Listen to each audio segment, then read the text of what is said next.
इंसान के मरने के बाद जब उसे दफना दिया जाता है तो उसके एक दिन के बाद यानी 24 घंटों के बाद उस मुर्दे की आंतों में एक ऐसे कीड़ों का गिरोह जन्म लेता है।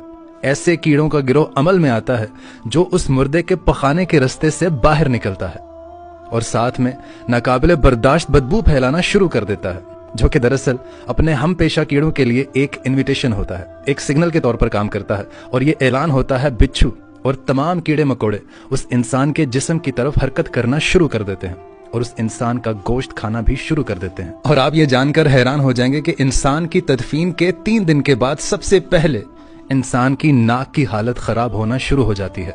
6 दिन के बाद इंसान के नाखून गिरना शुरू हो जाते हैं और 9 दिन के बाद इंसान के बाल भी गिरना शुरू हो जाते हैं और 9 दिनों के बाद इंसान के जिस्म पर एक भी बाल मौजूद नहीं रहता और साथ साथ इंसान का पेट भी फूलना शुरू कर देता है और 17 दिन के बाद पेट फट जाता है।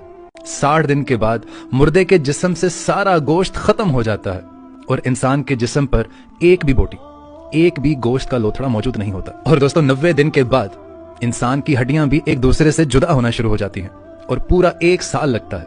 1 साल के बाद वो तमाम की तमाम हड्डियां भी बोसीदा हो जाती हैं और बिलाखिर जिस इंसान को दफनाया गया था 1 साल के अंदर अंदर उस इंसान का वजूद खत्म हो जाता है। खत्म। अब मुझे यह बताएं कि अगर 1 साल में हमारा वजूद ही खत्म हो जाता है तो मेरे दोस्तों ये गरूर, ये तकब्बुर, ये हिर्स, ये लालच, ये घमंड, ये दुश्मनी, ये हसद, ये बुग़्ज़, ये जहां की इज्जत, वकार, नाम, पेशा किसके लिए? जिसके लिए हम सारी जिंदगी भागते रहते हैं, ना हलाल की तमीज की, ना हराम की तमीज की। हमने पैसा इकट्ठा कर लिया, शान शौकत बना ली, लेकिन आखिर में 1 साल भी नहीं लगा आपको सफाई हस्ती से मिटने में। और जितनी भी ये मैंने कैलकुलेशंस आपको बताई ये साइंटिफिकली प्रूवन है, ये साइंस के मुताबिक है।